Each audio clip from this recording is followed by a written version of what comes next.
murabuka ushyire mu maboko y'Imana yose dusome Zaburi y'ijana dusome duhagaze imbere y'Imana isumba byose Zaburi y'ijana turayisoma mu izina ry'Umwami wacu Yesu Kristo. Amen. Ndundamurira amaso yanje ku misozi, ugutabarwa kwanje kuzova hehe? Ugutabarwa kwanje kuva Uhoraho yaremye ijuru n'isi. Ntazokundira ibirenge byawe ko bitimuka, ukuzigama ntazohuniza. Mbere uzigama Abisirayeli ntazohuniza kandi ntazosinzira. Uhoraho niwe muzigamyi wawe, Uhoraho niwe gitutu cawe iburyo bwawe. Izuba ntizokwica ku murango canke ukwezi mw'ijoro. Uhoraho azokurinda ikibi cose. Niwe azozigama ubugingo bwawe. Uhoraho azokuzigama mu maja no mu maza, bereye none ugashitsa ibihe bidashira. Amen.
duteye iteka ryo kongera kuza imbere yawe.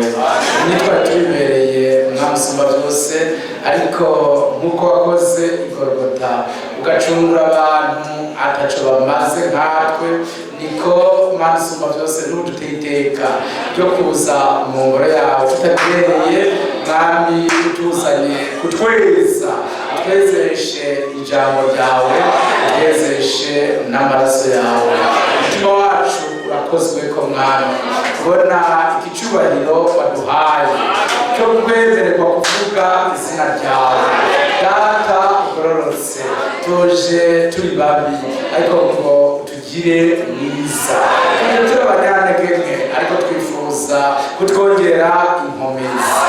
Tuje twaraguye twese, ariko twifuza kutuvyura, twifuza kuduhagarika Umwami Usumba byose, duhagarike mu bwiza bwawe. Tuje turi babi, ariko twifuza kutugira beza. Tuje tuzimagurika, ariko turashaka ko utuyobora ukatwera umungere. Mwebwe twaje twese tuzanye hano tuziremetse wewe. Mwami twese duharire ibicumuro byacu twese, duharire intege nke zacu twese, maze uhejeje utugereremo. Duhe umugisha wo kugendana nawe nk'uko Enoki yagendanye uvuye kuri Adamu, yagendanye nawe imyaka 300. Natwe nk'ababirindwi mu bihembwe by'ishengero duhe kugendana nawe mukiza. Ubane natwe mw'ikoraniro, udukirize mukiza abaje bagwaye bose, bafise ibibazo, abagwaje, abafise ingorane zitandukanye. Twaje iwawe ngo uzirangize, turakwiyereje kandi tukwizeye ibibazo byacu n'ubwese. Ushimwe ubyiza wadukoreye. Hari abari mu ngendo wazigamye, hari abavuye kure n'abavuye hafi, bose wabarinze. Hari abagize ibibazo mu ijoro wabarinze, bose turabagushimiye cyane.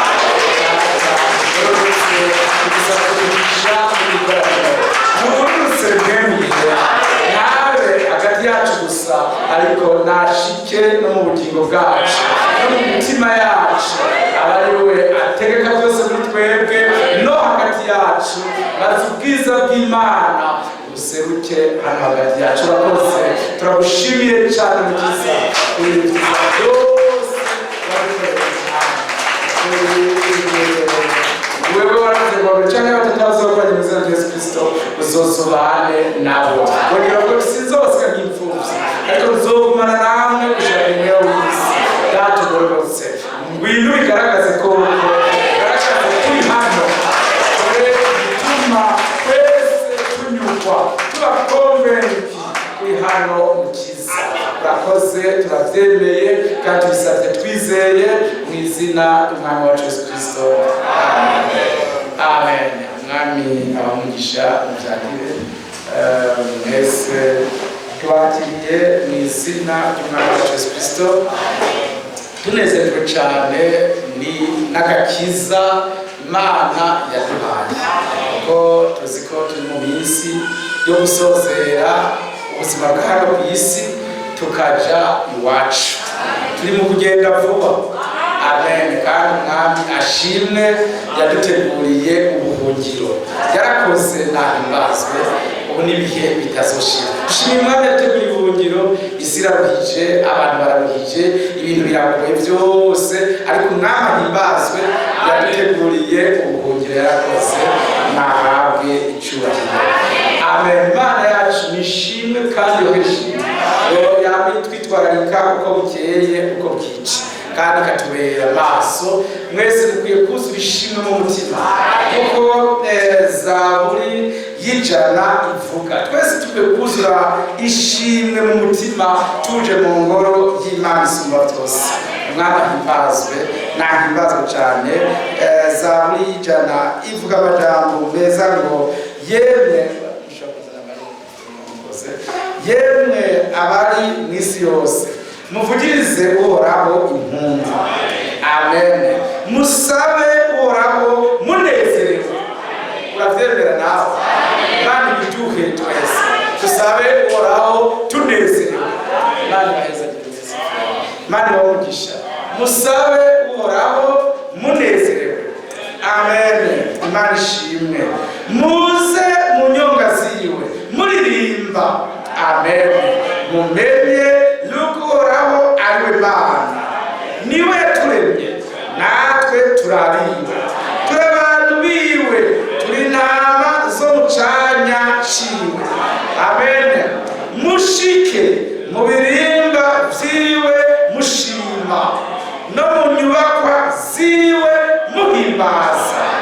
Mumukengurukire mushemagize izina ryiwe.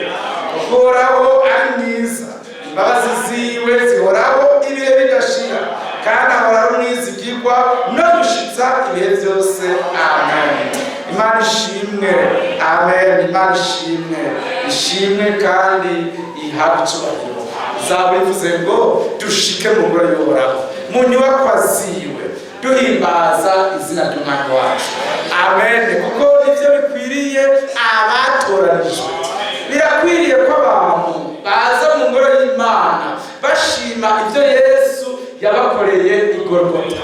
Inzira iriho, amen, yo gutunganya ni inzira imwe gusa, niyo kwama tuzirikana muri twebwe ibyo Umwami yakoze ku bwacu.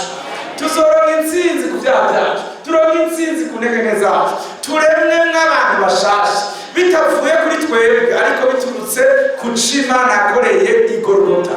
Rotene bien mu vyumve ivyo Umwami yakoze ku bwacu nivyo bifise agaciro. Abavyamiza ku mutima baba bibuka ico Umwami yakoze, il sovero transforme, bazisanga Imana yabahinduye kuko iri ku kazi.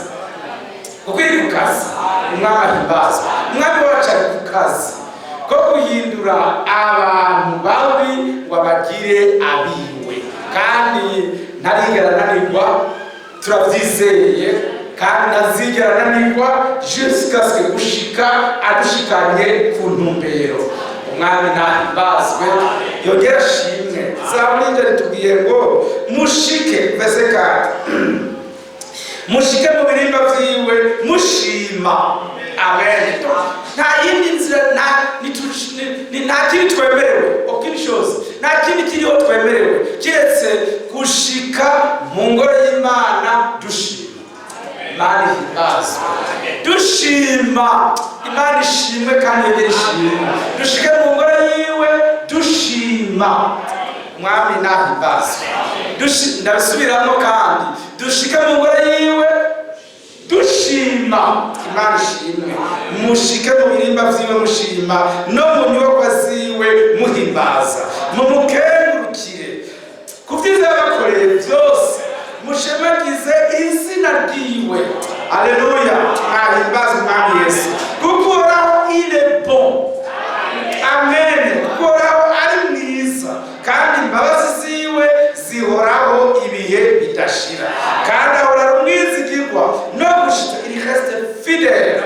Nashimwe. Amen. Imana ishimwe. Amen. Imana ishimwe. Imana ishimwe. Amen. Imana ishimwe.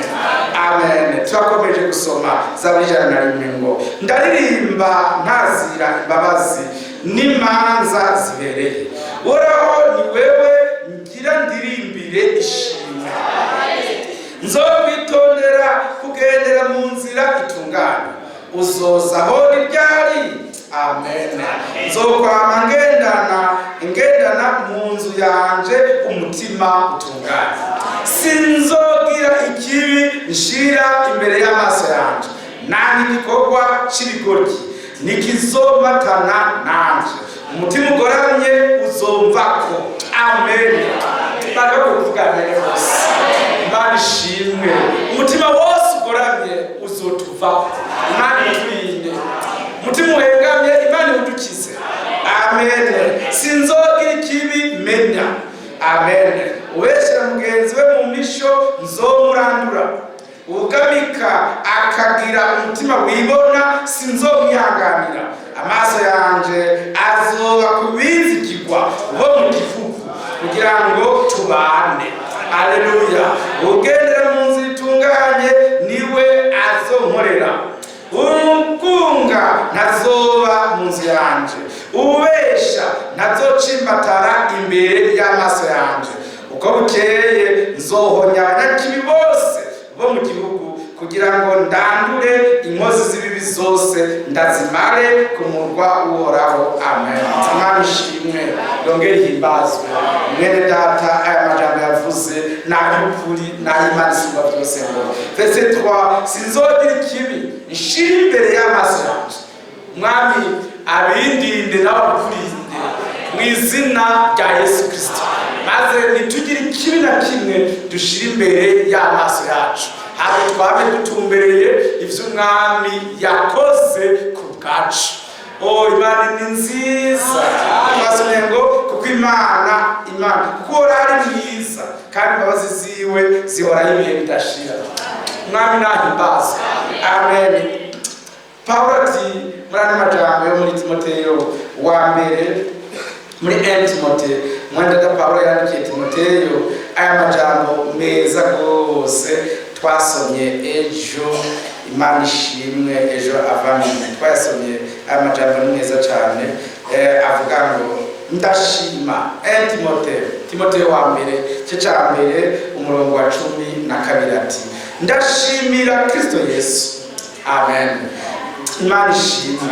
Ndashimira Kristo Yesu umwami wacu yabishoboje, kuko yanyiyumviriye ko ndi wo kwizigirwa, akampa ubusuku, naho nabanje kumurogotako no kumuhiga no kumwambika ibara, ariko naragiriwe ikigongwe kuko nabikoze ntabizi ntarizera, kandi ubuntu bw'umwami wacu bwiyongeranya kuri jewe bwo kwizera n'urukundo rubonerwa muri Kristo Yesu.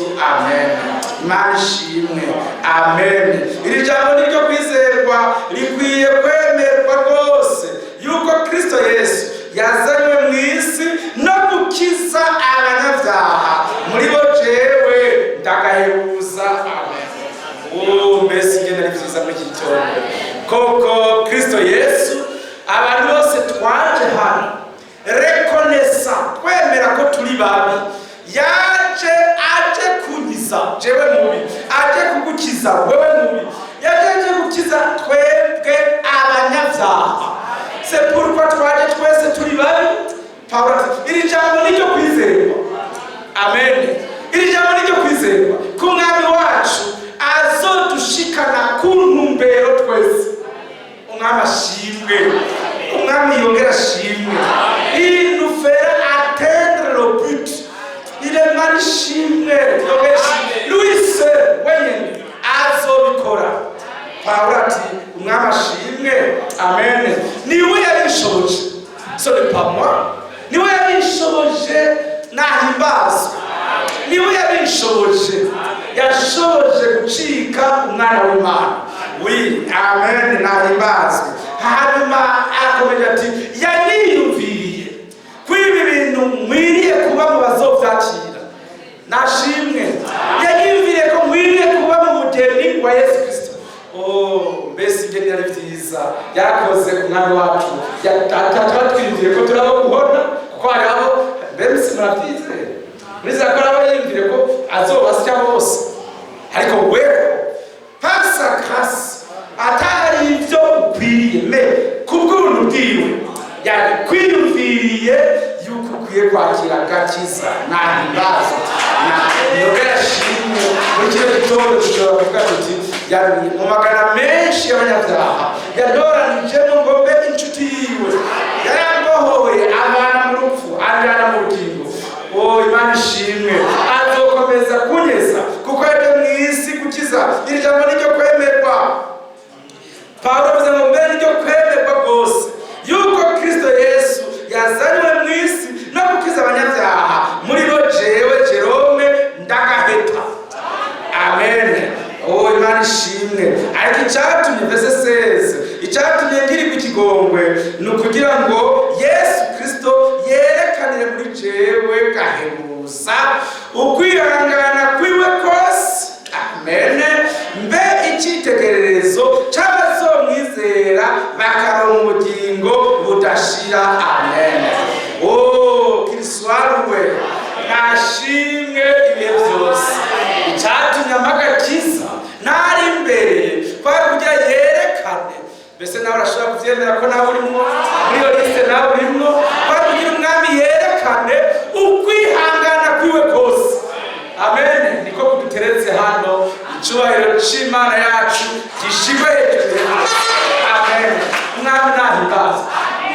Wewe mubi aracakwihanganira n'ubu, akuyobora, ucumura, akuvyura, ugwa mu mwijima kujana mu muco, uzimira, akuzimurura, utatahura, agutahuza, akwigisha. Pawulo ati icyatumye jewe amparira nkaba muri liste y'abagira ikigongwe, kwari kugira ngo Imana yerekane la profondeur, uburemere bwo kwihangana kwayo yaseruriye muri Kristo Yesu. Aya majambo nayo kwemerwa rwose n'abatoranijwe twese. Amen. Kwari kugira ngo yerekane, amen, ukwihangana kwiwe kose. Nicyo gituma tudacanirana imanza, tudahindurana, kuko twese duteretswe hano no kwihangana kwiwe kwinshi. Amen. Duteretswe n'ababi bose azobahindura, abazimiye azobazimurura, abatwanga azobaha agakiza, abatuvuga nabi azobahindura ururimi rwabo, bazovuga neza, batanga amashimwe y'Umwami Yesu. Abantu bose Umwami agomba ko bose bakizwa, amen, bagahinduka. Imana nibareme n'umutima wayo mu izina rya Yesu Kristo. Wise merveilleux. Ukwihangana, verset 16, deuxième partie. Handitse ngo ukwihangana kwiwe kose, amen, Imana ishimwe, yerekanire muri jewe gahebuza ukwihangana kwiwe kose, mbicitegererezo c'abantu bose Imana izoharira. Umwami ahoraho, adapfa, akaboneka, ariwe Imana imwe yonyene. Igitinyiro n'icubahiro bibe ibyayo, ibihe bitazoshira. Amen, amen, amen. Imana ishimwe. Oh, mbese ni byiza. Umwami nahimbazwe, nashimwe ibihe byose. Petero mwene data yavyanditse ko muri ano majambo dukunze gusoma, nongeye kuyavuga imbere y'abera batoranijwe, nziko hano n'umugeni wa Yesu Kristo, kandi Imana ishimwe rwose. Petero wa kabiri igice cya 3, Petero yavuze n'amajambo meza rwose ku murongo w'umunani ati, ariko abo nkunda iri rimwe mweho nimubwiye bagize yuko ku Mwami Imana umunsi umwe umeze nk'imyaka 1000, n'imyaka 1000 imeze nk'umunsi umwe. Amen. Verset 9. Umwami Imana ntitebeje isezerano ryayo uko bamwe biyumvira kwiritevya, ariko yihanganira mwebwe, nigomba ko hagira abahona, ariko igomba ko bose bihana. Je nizera ko nawe uvuga amen. Nawe wari wavyibagiwe wivuga ukavuga ati ni jewe uw'Imana irindiriye kugira ntahone, shikire kukwihana ubuzima bwanje bubi. Uwo muntu Imana irindiriye burya ni Jerome, uwo muntu Imana irindiriye burya ni jewe, nanje ni jewe. Ese twese Imana yotubona mu mitima kandi irahabona, ikabona dufise imitima ivuga ngo Mwami burya uwo muntu urindiriye yihane ni jewe, ngiye gusaba ikigongo Imana, Mwami nshoboza. Ibi byananiye kuva kera, navyo no kwikurako, ariko weho wovuga rimwe ibibi byanje byose vyokira, nkuko wakoze kwa Zakayo, wokora nuko nyine wanje nanje muri iki gitondo nohinduka. Ivyarabinanira nkabishobora, ivyarabintsinda byose maze nanje nkabitsinda, ngaruranwa n'abera bejejwe n'ijambo igihe cyabo. Umwami Imana, Bibiri ivuze ngo Umwami Imana ntitebeje isezerano nkuko bamwe bibaza ngo iraritebeje, ariko yihanganira twebwe. Amen. Nanje ndimo, nigomba ko hagira n'umwe ahona, ariko ushaka ko bose bashikira ukwihana. Uhoraho n'abarongorere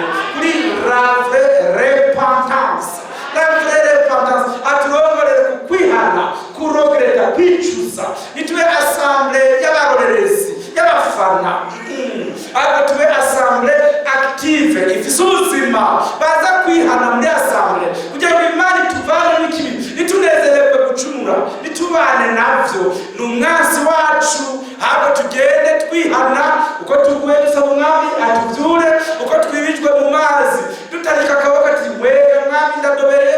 Imana n'imbabazi niko kazi yaje gukora, kandi ntukayime n'akazi kayo. Yaje kuvyura abaguye, yaje kutuyobora twese. Intama zimwe zicibwamwo, izindi zavunitse amaguru, izindi zakoze ayandi makosa, izo zose nizize ku mwami, maze umwami wacu azivyure. Natwe n'isezerano oyaye frere, kandi ashobora kuza twese tutarashikira iyo ntumbero. Ndabinginze n'umutima wanjye wose tube muri asambure y'abihana, tube muri asambure y'abicuza ubuzima bwabo bubi, maze tube muri asambure y'abantu bazi babemeye bati erega icyatumye angirira ikigongwe jewe. Amen. Imana ishimwe. Mwafatwa n'umutima wo kwihana, ngafatwa n'umutima wo kwicuza ubuzima bwanjye bubi. Nuko yashatse gutanga akarorero ko kwihangana kwayo guhambaye.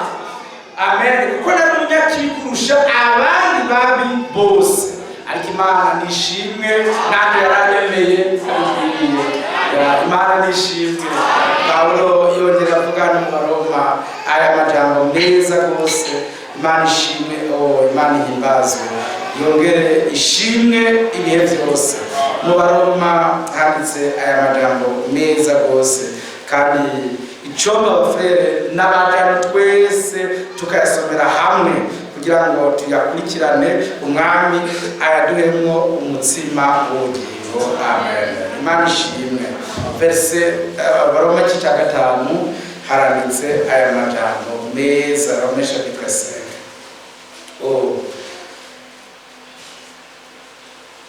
Imana nziza. Verse 6.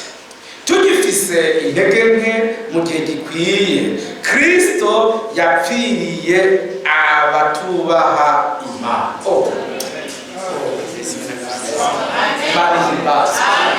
Tugifise intege nke, Kristo Yesu yapfiriye abagororotsi, ntabwo bivuze ngo yapfiriye abatubaha Imana.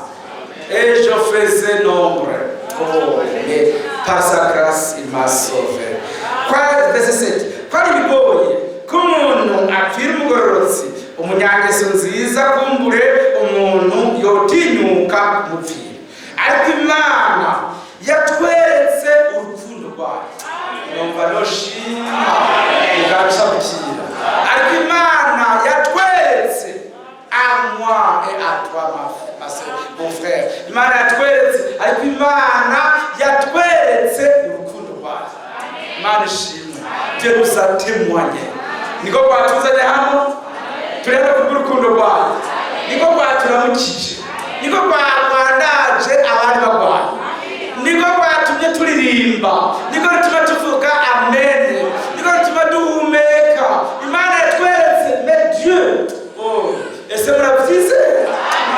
Imana ibarebe mu mutima ushimye urukundo rw'Imana isumba byose. Imana ishimwe. Bien-aimés frères, ibi niyo nzira yo gutungana, ibi muvyumve. Mais Dieu nous a témoigné de son amour. Imana yatweretse. Imana ishimwe. Mbabare rwose nshishemo kano kantu gakenyi, mbonenga abantu basinzira, sinzi ko barwaye. Tuze turazana indobo y'amazi, baca bakaraba, cyangwa tubasuka ko hasi kugira ngo turanyine tubafasha, cyangwa sinzi ko mutitegurira dimanche. Mwitegurira dimanche, mumukwe kuyitegura dimanche n'akazi ko gusenga. Umuntu aritegura akavuga ngo ejo nzoja gusenga, nimba ndyama kare kwitiro limbabaza, ariko ntibikwiye kuryamana. Ce n'est pas possible. Mardi wari hano warusinziriye, jeudi wari hano warusinziriye, samedi dimanche wari hano warusinziriye, ukwezi guheze no mu mwaka guheze no mu myaka 5 iheze no mu 10 iheze warusinziriye.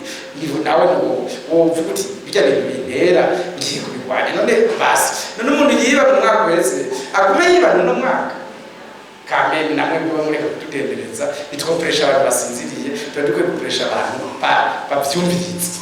None mu duce intege tuce tugende twicara tuti bamurasinzira, nimwe kagura twakara si kuvuga mwikanga mais s'il vous plaît frère Imana yatweretse urukundo rwayo yatweretse urukundo rwayo umuntu wese akwiye kuvuga ati iyo bija hose ntibicike parce que Dieu m'a témoigné de son amour. Amen. Dieu m'a témoigné à Golgotha. Imana ishimwe Imana yanyeretse urukundo rwayo naho utaramenya n'ibyo twizeye uravuga uti kazima ndiho. Imana yanyeretse urukundo rwayo naho utazi n'umurongo n'umwe wa Bibiliya ati mwami warakoze wandanye muri eglise babivugiramo kuko hahirwa bumva hagahirwa n'abasoma naho udasoma ati mwami warakoze. Imana ishimwe nous a témoigné de son amour. Umwami nahimbazwe. Soma neza Imana ni nziza cyane. Amen. Verset 8 ariko Imana yatweretse urukundo rwayo idukunda kuko Kristo yadupfiriye tukiri abanyabyaha. Nanjye ndamushimiye nahimbazwe. Ndamushimiye cyane. Amen. Yarabyiweje aradutora hiyo arabona ati ce sont ces gens-là. Amen. Ndamukunze nahimbazwe. Amen. Nashimwe. Oh nahimbazwe. Nahimbazwe n'abafrere bose. Bamushimye. Akwiriye gushimira. Frere nahimbazwe. Il nous a estimés. Mwisi y'abanyabyaha. Abantu bose baducako barengana. Nivyo twizeje. Baducaka tawo tubabaye. Abantu bose baragucako bakavuga ati uyu akana kanyedi ni kanuma. Frere ndasavye apima sinzira abagore umufresh uza gufata sinzira 10 kubiti konze. Abavuka mu bakubite abagore muze murabiyoze ngira bava bari n'abagore ngabo kamera kera nabandi bavuga amazina ubungira ntabwo ari kubavuga amazina. Imba mu usubirane n'amuvuga izina cyane cyane abafrere kwabo ni bakwiye no gusinzira. Umviriza neza. Twara abantu batemewe n'ahantu hamwe. Ariko abantu bose baducako baturengana. Mu idini ntibari batwemeye twara abantu bataco bamaze. Mais ce sont ces gens. Amen. Abonyera taco bamaze. Amen. Nibo twasomye ejo. Tuza gusanga ngo ubwami bw'Imana bumeze nk'izahabu yagegejwe. Amen. Maze umuntu yaraciye iwewe yazahabu arayibona akagenda kugurisha ibyo afise byose. Verset 45 hati yamara ubwami bw'Imana bumeze nk'imaragarita y'agaciro umudandaza yayipfumbuye. Avuga umudandaza rero yipfumbuye akagenda gushora n'iduka ry'isigara ryera basigaye bavuga bati yanze ibihengeri gusa. Ibintu byose aragurisha byose arahombesha mariswa byose arazidandaza bakagenda kugura ya maragarita imwe y'agaciro. Amen. Natwe byo twabimenye kandi Imana ishimwe kwiyo maragarita y'agaciro ari twebwe. Udandaza ni Yesu Kristo yasize icyubahiro ciwe mw'ijuru. Uririmbirwa n'abamarayika agurisha ubugingo bw'ibirandone toute sa vie. Amen. Kugira ngo aze gutora ya zahabu yanyegejwe aribo wewe aribo twebwe abantu agaciro mw'isi. Wewe yavuye mw'ijuru ariko ntimubyumva neza. Yaba mwabyumvise s'il vous plaît. Hari umugabo hari umumetrese pardon w'umudamu yajyanye abana gutegera perezida gutegera umwami w'Ubwongereza. Maze abana bose bo muri maternelle babajana gutegera umwami kazi ngira ya mwami kazi w'Ubwongereza. Hanyuma bose babategeka ko baza gupepera umwami kazi niyahaca. Bose baca baduza ibitambara n'ibiganza bose. Hanyuma ati yosubira mu ishuri umwami kazi ararenganye tubandanye ivyiko. Umwana umwe yanga gusubira mu ishuri aravuga ati yamaje yewe nukuri ndababaye. Metresse cyo yatuzaniye nukuri yatuzaniye ako kana k'imyaka 3 gasigara kwibarabara. Metresse arakubita subira mu ishuri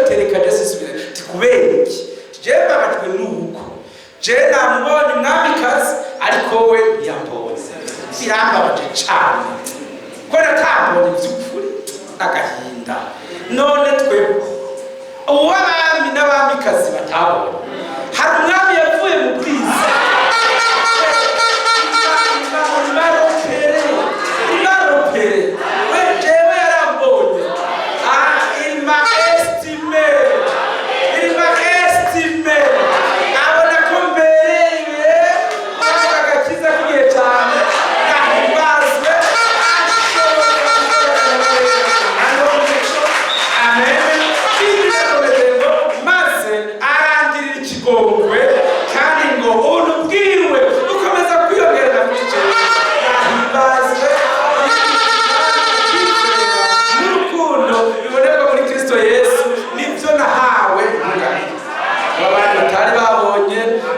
Yesu yaramubonye w'idini ritabonye wowe gatolika itemeye twemera abakira n'abapadiri n'abantu bafite amashapure maremare uwo muntu w'inyererezi w'umutimbayi ntawe nzi niba mwarasomye Bible muza gusanga hari umwami yatumiye ubukwe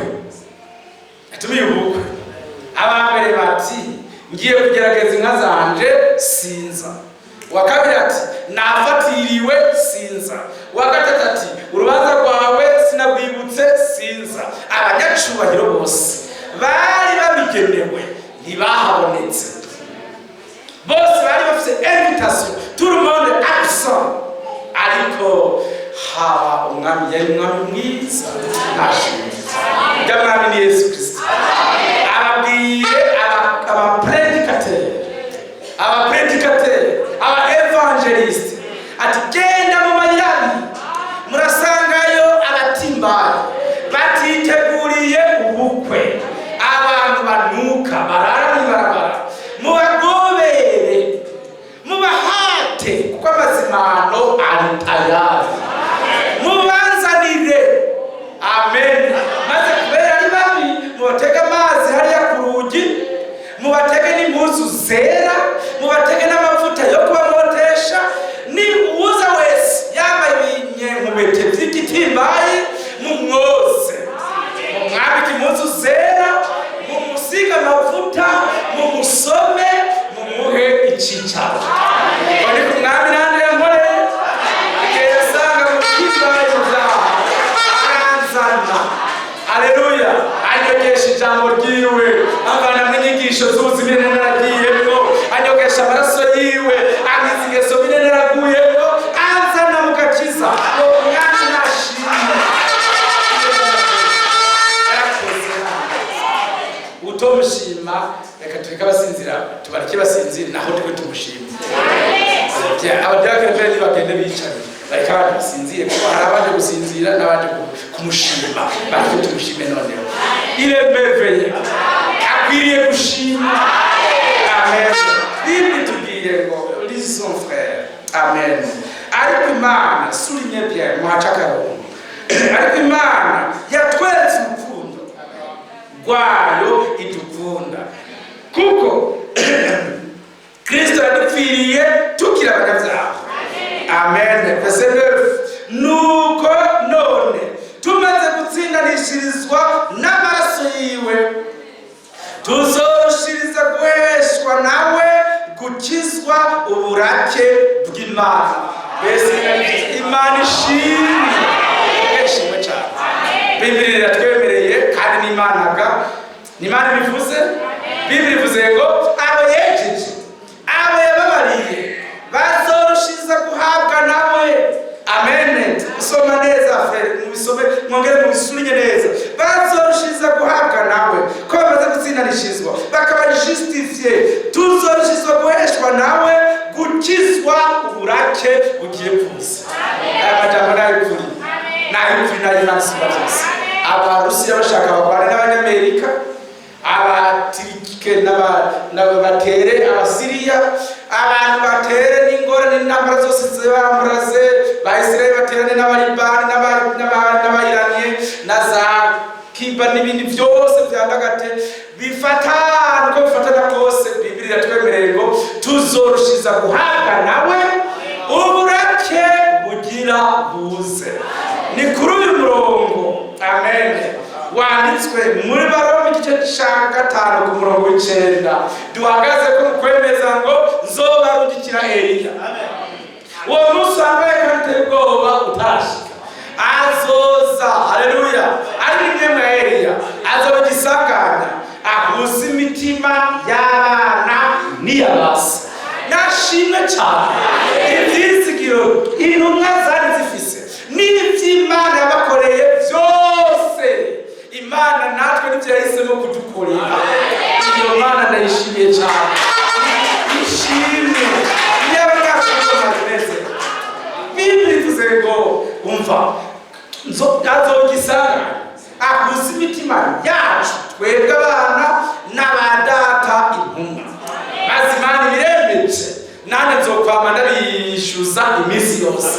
Ibiremeje iti narabahaye mwemu nanjye nzomubaha. Igitutu cyabo cyarakijije abantu namwe kizobakiza. Narabagwirije basibwire n'abakundira nkanje, narabagwirije amafi n'imikate namwe nzoyabagwiriza. Sivyo none basivuga amene ku mafi n'imikate. Ure namene ni wafuvuga amene ku mafi n'imikate. S'il vous préfère, ega ni Imana bifuza. Bibiri ivuga ngo Imana yatubonekeza. Hébreux chapitre 11 verset 38 à 40. Bibiri Imana itubonera byiza ko batohabwa ibyasezeranywe natwe tutari kumwe. Ni kuvuga ngo tuno parcours iby'Imana bacishijemo bose byose niba baruganiwe mu gasho bagahabwa kuririmba Pawulo na Sila, nanjye nibamfunga iyo Mana yabahaye umunezero niyo izobumana. Amen. Iyuguriye Petero nanjye niyo izonyugurira. Yaciye imyororo yawo nagwane niyo izoyicaga. Imana ishimwe. Iyamuguriye cya kimwe kimaze imyaka 40 na hano niyo izobimugurura. Iyo Mana ishoboye byose yahisemo kwivyo yabakoreye byose izobidukorera natwe tugejeje aho yabagereje. Amen. Mbere byikuvyemo kabiri izobazura maze tuhindurane nabo tujane naye kumusanganira mu bicu umwami wacu. Imana ishimwe. Iyo ni message twizeye ngaha, iyo ni message twizeye ngaha, ndayisubiyemo mu izina ry'Umwami Yesu. Iyo message twizeye ngaha yuko ivyo yabakoreye, amen, natwe izobidukorera textuellement nuko yabidukoreye. Cyo cyatubirungika Eliya kugira ngo babigisangane dusubize ku byo bari bizeye, atari amajambo gusa n'ibikorwa navyo, takari ibikorwa byacu gusa n'iby'Imana navyo tuba dushizwe mu isezerano rishasha hamwe nabo. Hamwe nabo. Imana ishimwe. Uyu munsi duharuranwa mu bihembwe by'ishengero hamwe n'aba Petero n'aba Pawulo, duharuranwa nabo bari mu gihe cya mbere natwe turi mu gihe cya nyuma. Noneho umuco wari mu gihe cya mbere n'umuco wo mu gihe cya nyuma ni mico irabana. Hazobaho kwizera kumwe, namwe mumwe, n'umubatizo umwe, n'ibyizigiro bimwe by'ihamagarwa ryacu. Que Dieu soit loué. C'était prévu. Imana yarabiteguye kwizoduha agakiza nk'ako yabahaye mu ntama. Dieu soit loué. Amen. N'umwami nahimbazwe. Kuko verset 10. Alléluia. Il est merveilleux pour toujours. Nashimwe n'igitangaza umwami wacu. Kuko twujujwe n'Imana n'urupfu rw'umwana wayo.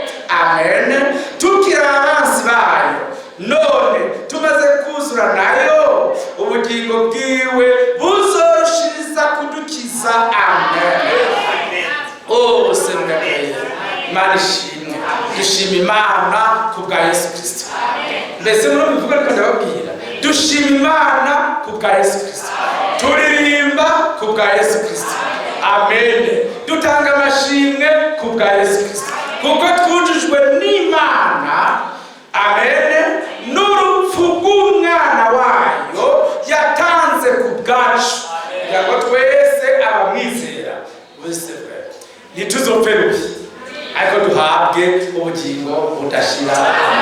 Duhereye aho tubabwira tuti kandi Imana ni nziza nishimye. Imana ishimwe kameme mbwire ba Jerome batizeye yamara kazima twanaciye mu banyeshuri haciye muri akamukama barabo namuvuze ko nize cenda garekeye mu gatatu muri primaire. Okay, uko twari twize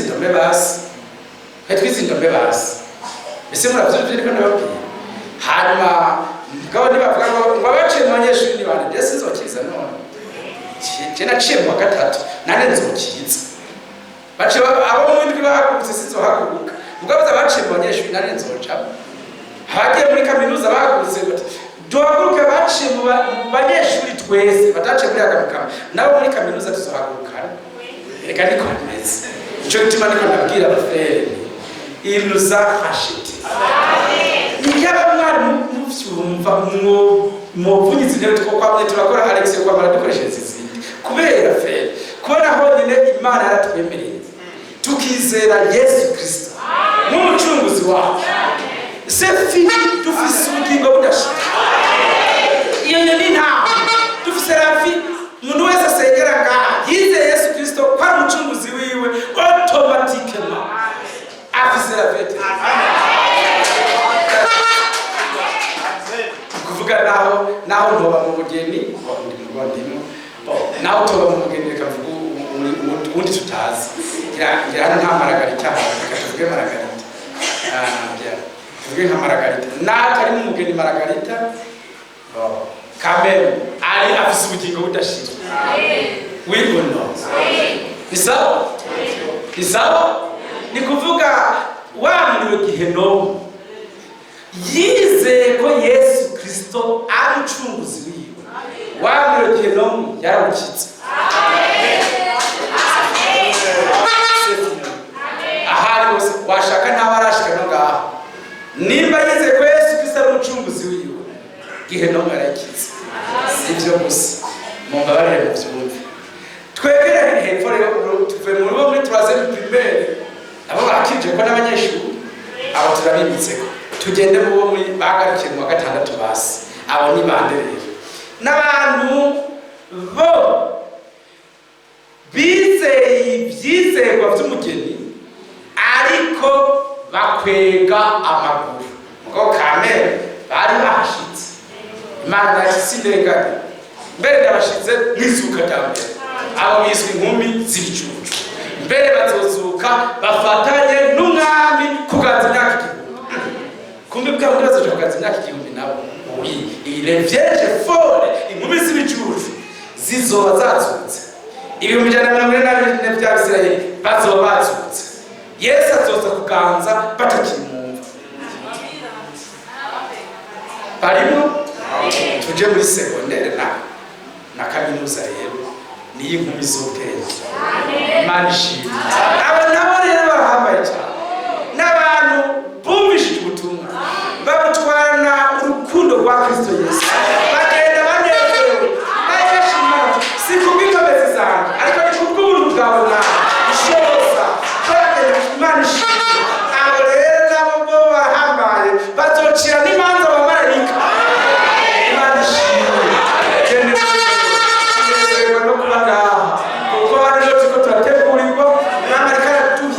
dufasona kugira ngo tuzobone umwami wacu ashimwe Imana yarakoze cyane tuyishime nous sommes déjà sauvés nous sommes des rachetés alléluia nous sommes des vierges sages nous sommes l'épouse de Jésus-Christ alléluia twararengutse umwami yaratwemeye kandi yatwemeye tukiri babi ariko noneho nashimwe abo nyene unamahoro mu mutima wacu kuko Yesu yabikije yarakoze nashimwe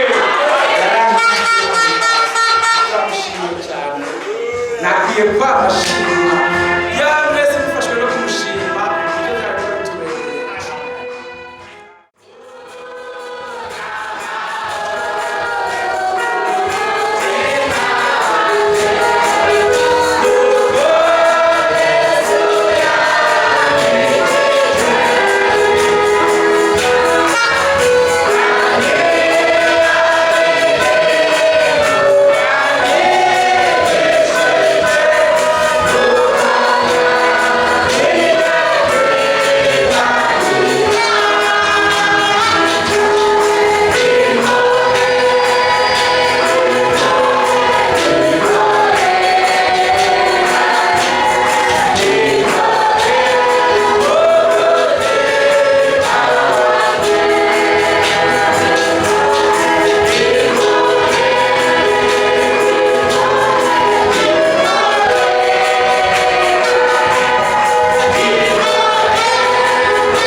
tumuhaje amashimwe.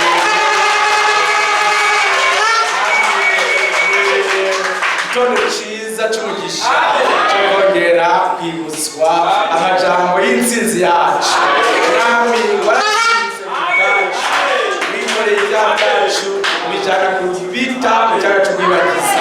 Igihe twebwe twari banyarucari kandi aya majambo nayo kuri ngo aho abantu babakengerereye badashobora kubemera niyo muzokwitirwa abana bisumba vyose.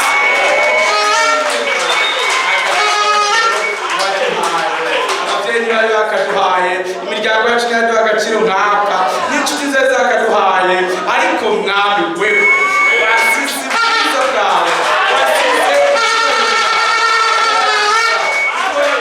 agaciro nk'uko muri Yesaya byanditse wabonye ko muri agaciro imbere yiwe. Asigaye Egiputa, atanga Etiyopiya kw'injungu, bose Yesu araza arabitwararika arabacungura.